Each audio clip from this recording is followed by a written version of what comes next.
ವೀಕ್ಷಕರೆಲ್ಲರಿಗೂ ದೈನಿಕ ರಾಶಿ ಫಲ ವಿಶೇಷ ಕಾರ್ಯಕ್ರಮಕ್ಕೆ ಸ್ವಾಗತ. ಇವತ್ತಿನ ಈ ವಿಡಿಯೋದಲ್ಲಿ ನಾವು ವರ್ಷ 2026ರ ಮಾರ್ಚ್ ತಿಂಗಳಿನ 31ನೇ ತಾರೀಕಿನ ದಿನ ಮಕರ ರಾಶಿಯ ಫಲಗಳನ್ನು ತಿಳಿದುಕೊಳ್ಳಲಿದ್ದು, ಈ ದಿನ ಮಕರ ರಾಶಿಯ ಜಾತಕದವರ ಪಾಲಿಗೆ ಹೇಗೆ ಸಾಬೀತಾಗಲಿವೆ, ಈ ದಿನ ಗ್ರಹ ನಕ್ಷತ್ರಗಳ ಸ್ಥಿತಿಗತಿಗಳೇನು ಮತ್ತು ಇಲ್ಲಿ ಉಂಟಾಗಲಿರುವ ಯೋಗಗಳ್ಯಾವುವು, ಈ ಯೋಗಗಳ ಪ್ರಭಾವ ನಿಮ್ಮ ಮೇಲೆ ಹೇಗೆ ಕಾಣಿಸಿಕೊಳ್ಳಲಿದೆ, ಜೊತೆಗೆ ಈ ದಿನಗಳಂದು ನೀವು ಹೊಂದಿರಬೇಕಾದ ಎಚ್ಚರಿಕೆ ಏನು ಅನ್ನೋದೆಲ್ಲವನ್ನ ವಿಸ್ತಾರ ರೂಪದಲ್ಲಿ ಇಲ್ಲಿ ತಿಳಿದುಕೊಳ್ಳೋಣ. ಮಾಹಿತಿ ತಿಳಿದುಕೊಳ್ಳುವುದಕ್ಕೂ ಮುನ್ನ ನಮ್ಮ ವಿನಂತಿ ಎಂದರೆ, ನೀವಿನ್ನೂ ನಮ್ಮ ಚಾನೆಲ್ ಸಬ್ಸ್ಕ್ರೈಬ್ ಮಾಡಿಲ್ಲವೆಂದರೆ ದಯವಿಟ್ಟು ಈಗಲೇ ನಮ್ಮ ಚಾನೆಲ್ ಅನ್ನು ಸಬ್ಸ್ಕ್ರೈಬ್ ಮಾಡಿ. ಹಾಗೆ ನಿರಂತರ ವಿಡಿಯೋ ಅಪ್ಡೇಟ್ಸ್ಗಳಿಗಾಗಿ ಪಕ್ಕದ ಬೆಲ್ ಐಕಾನ್ ಕ್ಲಿಕ್ ಮಾಡಿ. ವೀಕ್ಷಕರೇ, ದೈನಿಕ ರಾಶಿ ಫಲಗಳನ್ನು ತಿಳಿದುಕೊಳ್ಳುವುದಕ್ಕೂ ಮುನ್ನ ಈ ದಿನ ಗ್ರಹ ನಕ್ಷತ್ರ ತಿಥಿಗಳ ಮಾಹಿತಿ ಮತ್ತು ಯೋಗಗಳ ಕುರಿತು ನೋಡೋಣ.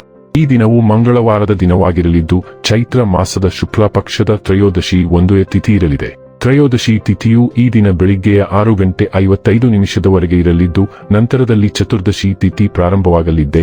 ಜತೆಗೆ ಈ ದಿನ ಮಧ್ಯಾಹ್ನದ 3:20 ಪುಬ್ಬಾ ನಕ್ಷತ್ರದ ಗೋಚರವಿರಲಿದ್ದು, ನಂತರದಲ್ಲಿ ಉತ್ತರ ಫಾಲ್ಗುಣಿ ನಕ್ಷತ್ರದ ಗೋಚರ ಪ್ರಾರಂಭವಾಗಲಿದೆ. ಜತೆಗೆ ಈ ದಿನ ಮಧ್ಯಾಹ್ನದ 3:41 ಗಂಡ ಹೆಸರಿನ ಯೋಗ ಇರಲಿದ್ದು, ನಂತರದಲ್ಲಿ ವೃದ್ಧಿ ಹೆಸರಿನ ಯೋಗ ಪ್ರಾರಂಭವಾಗಲಿದೆ. ಇನ್ನು ಈ ದಿನ ಚಂದ್ರದೇವನು ರಾತ್ರಿಯ 9:32 ಸಿಂಹರಾಶಿಯಲ್ಲಿ, ನಂತರದಲ್ಲಿ ಕನ್ಯಾರಾಶಿಯಲ್ಲಿ ಗೋಚರಿಸಲಿದೆ. ಅದೇ ಸೂರ್ಯದೇವನು ಈ ದಿನ ಮೀನರಾಶಿಯಲ್ಲಿ ಗೋಚರಿಸಲಿದ್ದಾನೆ.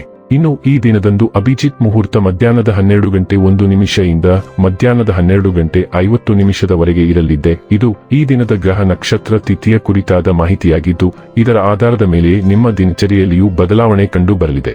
ಇನ್ನು ಈಗ ಈ ದಿನದ ಮಕರ ರಾಶಿಯ ಫಲಗಳ ಕುರಿತು ನೋಡುವುದಾದರೆ, ಅತಿಯಾಗಿ ತಿನ್ನುವುದನ್ನು ತಪ್ಪಿಸಿ ಮತ್ತು ಫಿಟ್ ಆಗಿ ಉಳಿಯಲು ನಿಯಮಿತವಾಗಿ ಹೆಲ್ತ್ ಕ್ಲಬ್ಗೆ ಭೇಟಿ ನೀಡಿ.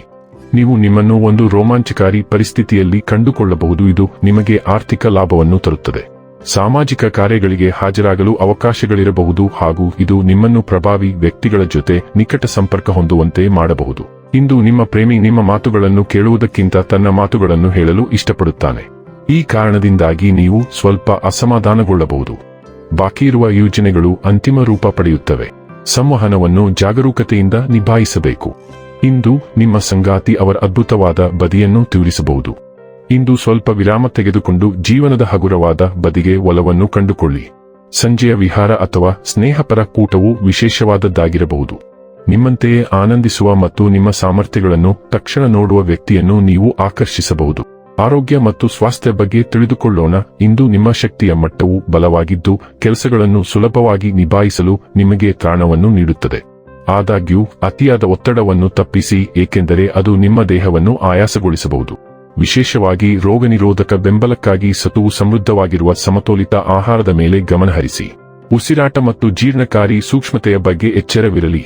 ಒಟ್ಟಾರೆ ಯೋಗಕ್ಷೇಮವನ್ನು ಕಾಪಾಡಿಕೊಳ್ಳಲು ಮಿತವಾಗಿ ಅಭ್ಯಾಸ ಮಾಡಿ. ಡೈಲಿ ಲವ್ ಮತ್ತು ರಿಲೇಶನ್ಶಿಪ್ ಬಗ್ಗೆ ತಿಳಿದುಕೊಳ್ಳೋಣ. ಇಂದು ನೀವು ಭಾವನಾತ್ಮಕ ಸಮತೋಲನ ಮತ್ತು ಅನ್ಯೋನ್ಯತೆಯನ್ನು ಬಯಸಬಹುದು.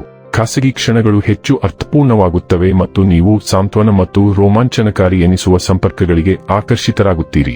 ಸ್ವಾಭಾವಿಕ ಭೇಟಿಯು ಆಳವಾದ ಭಾವನೆಗಳನ್ನು ಹುಟ್ಟುಹಾಕಬಹುದು, ಆದರೆ ನೆಲೆಗೊಳ್ಳುವುದು ಮುಖ್ಯ. ಪ್ರೀತಿಯಲ್ಲಿ ಸ್ವಾತಂತ್ರ್ಯವನ್ನು ಅಪ್ಪಿಕೊಳ್ಳಿ, ಆದರೆ ಗೊಂದಲವನ್ನು ತಪ್ಪಿಸಲು ವಾಸ್ತವದಲ್ಲಿ ಒಂದು ಹೆಜ್ಜೆ ಇರಿಸಿ. ವೃತ್ತಿ ಮತ್ತು ಹಣ ಬಗ್ಗೆ ತಿಳಿದುಕೊಳ್ಳೋಣ. ಇಂದು ನೀವು ನಿಮ್ಮ ಕೆಲಸದಲ್ಲಿ ಆತ್ಮವಿಶ್ವಾಸ ಮತ್ತು ಚೈತನ್ಯವನ್ನು ಅನುಭವಿಸುತ್ತೀರಿ. ಹೊಸ ಆಲೋಚನೆಗಳು ಸಮಸ್ಯೆಗಳನ್ನು ಪರಿಹರಿಸಲು ನಿಮಗೆ ಸಹಾಯ ಮಾಡುತ್ತವೆ. ನಿಮ್ಮ ಶಕ್ತಿ ಹೆಚ್ಚಾಗಿರುತ್ತದೆ, ಆದರೆ ತುಂಬಾ ಬೇಗನೆ ಪ್ರತಿಕ್ರಿಯಿಸಬೇಡಿ ಅಥವಾ ವಾದಿಸಬೇಡಿ. ಗಮನಹರಿಸಿ ಮತ್ತು ನಿಮ್ಮ ಶಕ್ತಿಯನ್ನು ಬುದ್ಧಿವಂತಿಕೆಯಿಂದ ಬಳಸಿ. ಸಮತೋಲನ ಮತ್ತು ನಿಯಂತ್ರಣದೊಂದಿಗೆ ನೀವು ಬಲವಾದ ಪ್ರಗತಿಯನ್ನು ಸಾಧಿಸಬಹುದು ಮತ್ತು ಕಾರ್ಯಗಳನ್ನು ಸುಲಭವಾಗಿ ನಿರ್ವಹಿಸಬಹುದು. ಇನ್ನು ಕೊನೆಯದಾಗಿ ಈ ದಿನ ಮಾಡಿಕೊಳ್ಳಬೇಕಾದ ಉಪಾಯಗಳ ಕುರಿತು ನೋಡುವುದಾದರೆ, ನಿಮ್ಮ ತೂಕಕ್ಕೆ ಸಮಾನವಾಗಿ ಗೌಶಾಲೆಯಲ್ಲಿ ದಾನ ಮಾಡುವುದರಿಂದ ಆರೋಗ್ಯ ಉತ್ತಮವಾಗಿರುತ್ತದೆ. ವೀಕ್ಷಕರೇ, ಇದಾಗಿತ್ತು ಮಕರ ರಾಶಿಯ ಜಾತಕದವರ ದೈನಿಕ ರಾಶಿ ಫಲದ ಮಾಹಿತಿ ಇಷ್ಟವಾದರೆ ವಿಡಿಯೋವನ್ನು ಲೈಕ್ ಮತ್ತು ಶೇರ್ ಮಾಡಿ. ಹಾಗೆ ಚಾನೆಲ್ ಸಬ್ಸ್ಕ್ರೈಬ್ ಮಾಡುವುದರ ಜೊತೆಗೆ ನಿರಂತರ ವಿಡಿಯೋ ಅಪ್ಡೇಟ್ಸ್ಗಳಿಗಾಗಿ ಪಕ್ಕದ ಬೆಲ್ ಐಕಾನ್ ಕ್ಲಿಕ್ ಮಾಡಿ.